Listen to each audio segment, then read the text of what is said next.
Hey everyone, welcome to Wealth Redefined. I'm your host, Michael Reynolds, independent financial advisor and owner of Elevation Financial. Glad you're with me today. Thanks for joining.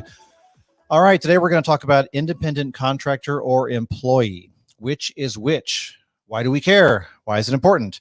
I'm going to skew this a little bit more toward business owners today, people that are thinking of starting businesses or already in business or maybe run a business for a while.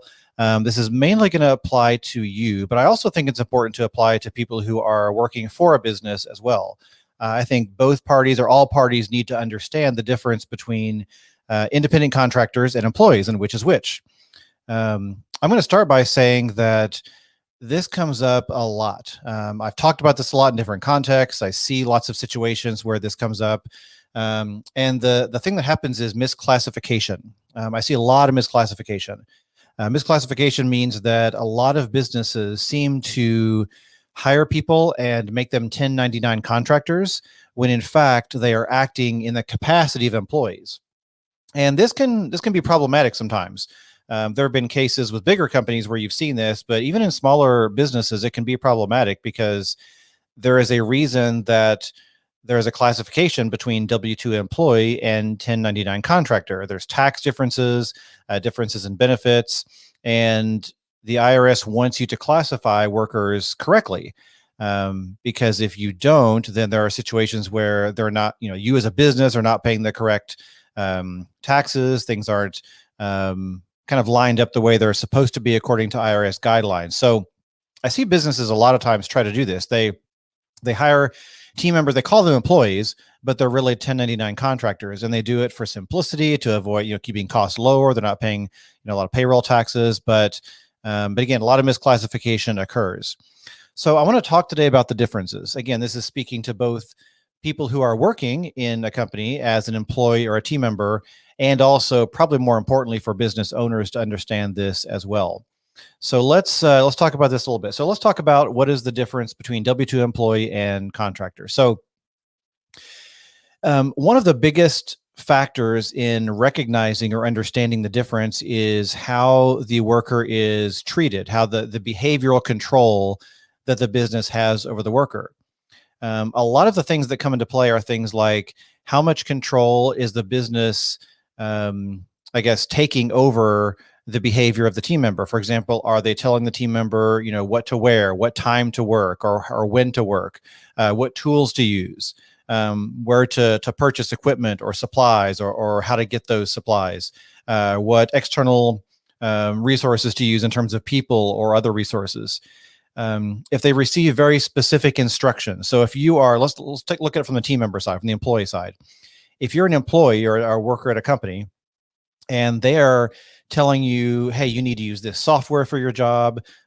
This is the schedule you need to work. Here's how you conduct the work. Here's kind of a lot of training to do it a certain way. Those are all indications that you are an employee and should be classified as such. If you are a 1099 contractor, which means you're just treated as a vendor or another business, then and you're being asked to follow those guidelines and kind of put yourself into a box of specific instructions, then you are likely misclassified.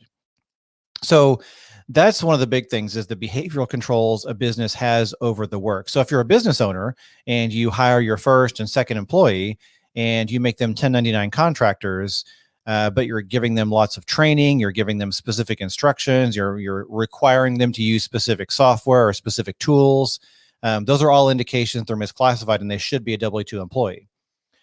Some other things are financial control. So one factor in the classification is related to financial control. So for example, if you are required, let's say you're a business owner, going back to being a business owner, let's say you are requiring your team member to make a significant investment in how they do their job. Maybe they, provide their own equipment, supplies, resources. They invest in their own stuff to do their job.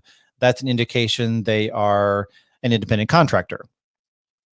If they have expenses that are not reimbursed, then that's an indication they're correctly an independent contractor. So that means that that classification would be correct.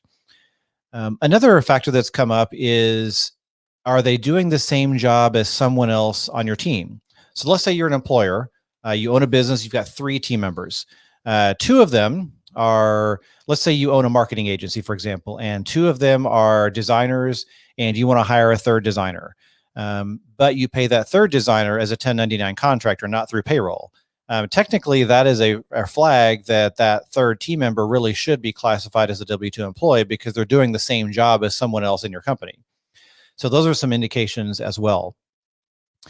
Some of this stuff is state by state as well. And in my state of Indiana, they've gone as far as to give some really specific guidelines and specific indicators that indicate whether someone is correctly classified as a 1099 contractor.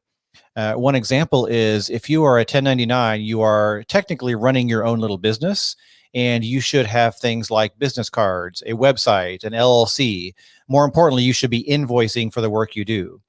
So if you're a business owner and you want to make sure that your classification is defensible and sound, then you should be getting invoices from your 1099 contractor on a regular basis. You pay those invoices just like a vendor. That person should be operating their own little business. Maybe if they're an LLC, that really helps to kind of classify them and set them up as their own business. So again, a lot of this is state by state, but in Indiana specifically, they've said that a 1099 contractor should be, quote, holding themselves out as a business. And again, there are certain markers of that, like business cards, website, LLC, invoice properly. Those are all things that indicate they are properly a 1099 contractor. So why do businesses do this? Why do businesses try to misclassify people and pay them as 1099 contractors when really they should be employees? A lot of it's just simple, avoiding a little extra work, putting some through a payroll system, setting them up, just sounds more difficult than just, paying them, writing them a check or paying their invoice. So that's an indication that they're just trying to kind of take the easy way, but they might be misclassifying. In other words, cost, paying payroll taxes and benefits and things like that. They want to avoid those costs. And so they just think, it's simpler to pay someone as a 1099 contractor and avoid the headache of all the administration and the costs and et cetera that go with it. So what can happen if you misclassify? Let's say you're a business owner and you misclassify someone as a 1099 when they really should be a W-2 employee. I mean, this is a gray area. The bigger the company, the more likely you are to be noticed. Obviously, that's kind of a universal truth. I think we can understand. So as a small business, is it super likely that you're going to be flagged and audited by the IRS and investigated for this? I don't know, maybe not. But it can happen. There have been cases where, plenty of small businesses have been audited and the IRS has said, hey, you've got these team members that are, all the signs are there that they're treated like W-2 employees, but you're paying them as 1099 contractors. And that can result in back taxes and penalties and all sorts of complications with the IRS, and avoiding complications with the IRS is something I think we all want. We want to avoid those types of complications. So it's pretty important to get it right, in my opinion. It's also just following along and doing the right thing and understanding the differences and why the differences are there. So as an employee, let's put it back to the employee perspective. So as an employee, it's good to understand this as well, because you might be missing out on benefits that you should be otherwise eligible for. One example would be benefits, company benefits that are only available to W-2 employees. If you're paid as a 1099 contractor, but you're really being treated like an employee, you may be eligible for those benefits after all, and may need to think about, do I need to speak up and say, hey, I should be getting these benefits, and what decisions do I need to make as a result of this? Also, as an employee, it's good to understand the difference, because as a 1099 contractor, if you are one and correctly classified, you're responsible for your own taxes. And so you're going to be responsible for paying estimated quarterly tax payments, setting aside the right amount of money. That's something you'll need to do because it's not being taken out automatically through payroll. So these differences are important to understand, both as the employer, the business owner, and as the employee. So as the business owner, I want to make sure you understand the difference and how you classify your team members so you don't end up getting into trouble and facing an audit and all sorts of complications that can come with that. And as an employee or a team member, I think it's important for you to understand the difference so that you know your rights, so to speak, and you know kind of what you're eligible for and whether or not you are correctly classified. So Leslie has a question. I'm going to pop that on screen here. Leslie says, what if you are a 1099 and it's mostly correct, but 1 or 2 benchmarks aren't done right? Is it okay? Especially if all sides are fine with the way things are. Yeah, that's a good question, Leslie. In my opinion, that's going to be a gray area. If most things are there, if in your words, you said, what if your 1099 is mostly correct?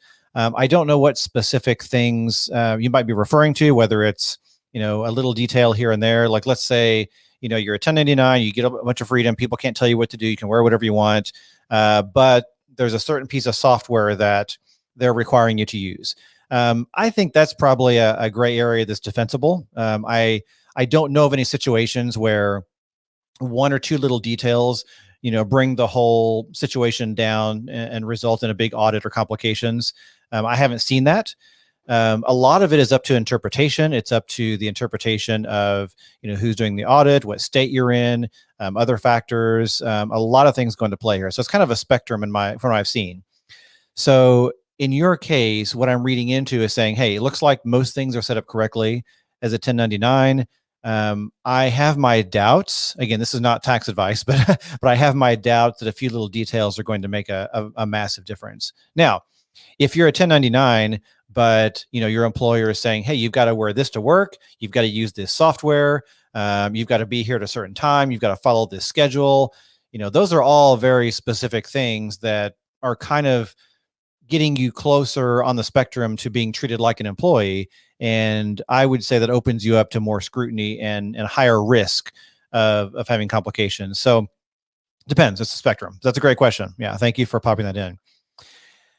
So that's the difference and how to think through the difference. Again, this happens a lot. I'm not trying to pick on anyone or call anyone out, but I see so many businesses misclassify people because one, maybe they don't know any better, and they want to save a little bit of money, and they feel like setting people up on payroll is complicated. It's really not. Payroll can be very easy. I've worked with a number of payroll systems, and they make life really easy in terms of the taxes and the setup and the administration. So I don't want you to feel like it's a big deal and it's complicated to pay someone on payroll. It's actually quite easy. So if your only hang up is just the perceived complication, then I would advise you to consider, properly classifying people if they should be employees, and run them through payroll and do it kind of by the book, and life will be lower risk and less complicated later on for you, I think. So again, some of this stuff will vary by state, but in general, the consensus is the more control and the more instruction, training, and behavioral control a business has over the employee, the more likely they are to really be classified as a W-2 employee. So if you have questions about that, I talk to a lot of business owners about this a lot, and I see it come up a lot, and I really try to help people kind of stay protected and lower their risk of complications from misclassification. So if you're maybe a new business and you're hiring, think through this. Think about what is the difference? How do I classify people? Is it okay to pay someone as a 1099? Maybe as you get started and have that first person come on board, yeah, maybe a 1099 is great. They've got a lot of freedom. They're running their own little business. It's your only team member. That can be fine. As you grow, it becomes more important to understand the difference and really think this through. So again, as always, if you have questions about this, I'm always happy to chat. We can talk more in depth about this, and you know where to find me. Hopefully by now, my website is elevationfinancial.com. There is a button on the homepage that says book a complimentary money session. Feel free to grab that and grab a time we can chat, and we can talk about about this or anything else in your mind. So with that, thanks everyone for joining me today. Have a great day. We will see you next time. Thanks.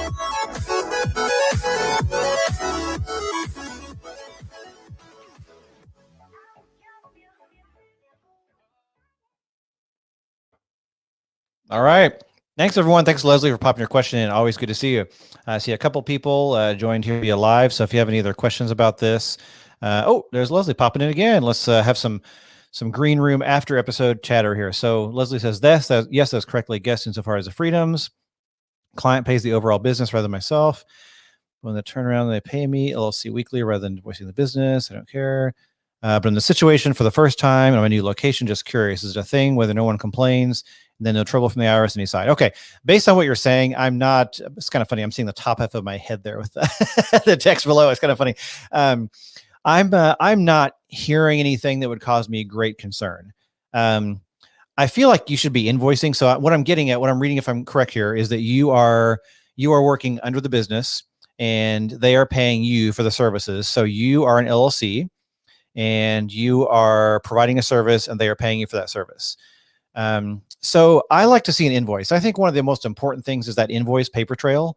So I think it's worth doing a simple invoice every time you get paid. If you don't do it, is it the end of the world? No, I don't think so. I mean, I'm not hearing anything here that's going to raise a red flag or cause an audit or something. But I think it's worth kind of crossing your T's and dotting your I's, yeah, and doing a proper invoice for a paper trail. And a follow-up question here: they don't rent rooms; they only pay commission. Gotcha. So they're paying a commission. So yeah, this happens all the time. I'm not hearing anything that would, be a great concern. As long as you have freedom to work the way you want to, they're not really controlling how you work. Then I'm pretty sure that you're probably okay. And follow-up comment: I'd happy to be provided an invoice in exchange for that paycheck. Yeah. So again, I think an invoice makes sense. Invoicing is just provides a nice solid paper trail that says, hey, here's proof that I'm operating my own little business. I'm invoicing them. They're paying me from that. You've got that paper trail. So it's good to have that. I think that's a good thing to have. So great questions. Love it. Thanks for the follow-up. All right. I'll wrap up there. Sounds like that's all the questions coming in today. So thanks, Leslie. Thanks everyone for joining, and have a great day. See you next time.